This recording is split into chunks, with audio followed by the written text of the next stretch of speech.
શિવપુર નામનું ગામ હતું. ગામમાં નાના મોટા ઝઘડાનું નિરાકરણ પંચાયત દ્વારા કરવામાં આવતું હતું. તેથી એ સમયે અદાલત સુધી જવાની જરૂર ગામના લોકોને પડતી નહીં. વળી પંચાયત તટસ્થ રીતે ન્યાય કરતી હતી અને લોકો તેમના ન્યાયથી ખુશ હતા.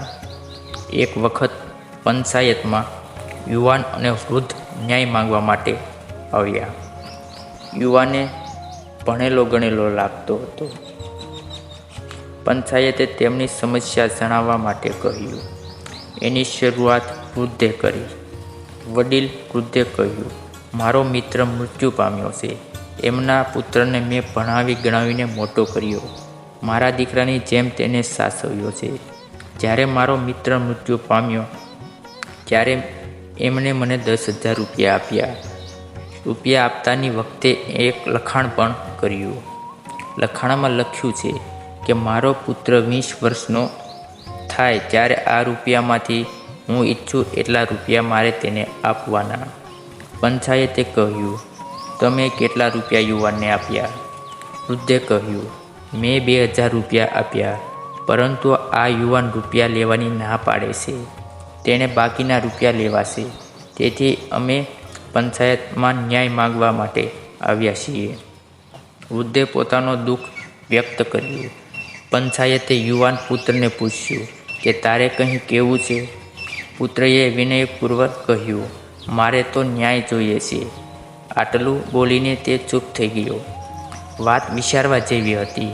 લખાણમાં સ્પષ્ટ હતું કે વૃદ્ધ ઈચ્છે એટલા રૂપિયા તેણે યુવાન પુત્રને આપવા. હવે યુવાન એ લેવાની ના પાડે છે. કઈ રીતે ચાલે?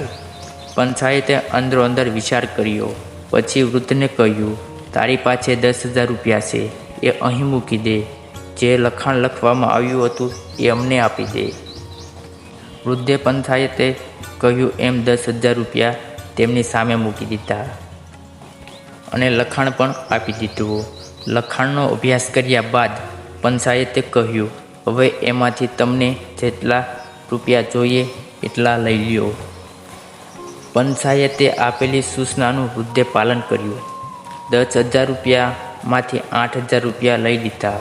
એટલે પંચાયતે કહ્યું, તમે જેટલા રૂપિયા રાખ્યા છે એ આ રૂપિયા યુવાનને આપી દો. વૃદ્ધે કહ્યું, કેમ?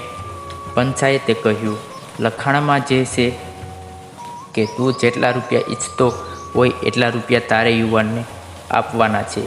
તને 8,000 રૂપિયા ઈચ્છો છો એટલે તમારે એ રૂપિયા યુવાનને આપી દેવા. પંચાયતનો ન્યાય સાંભળી યુવાન ખુશ થઈ ગયો અને વૃદ્ધને પોતાની ભૂલ સમજાઈ ગઈ. તેમણે 8,000 રૂપિયા યુવાનને આપી દીધા. પોતે ન્યાય મળ્યો એ બદલ યુવાને પંચાયતનો આભાર વ્યક્ત કર્યો.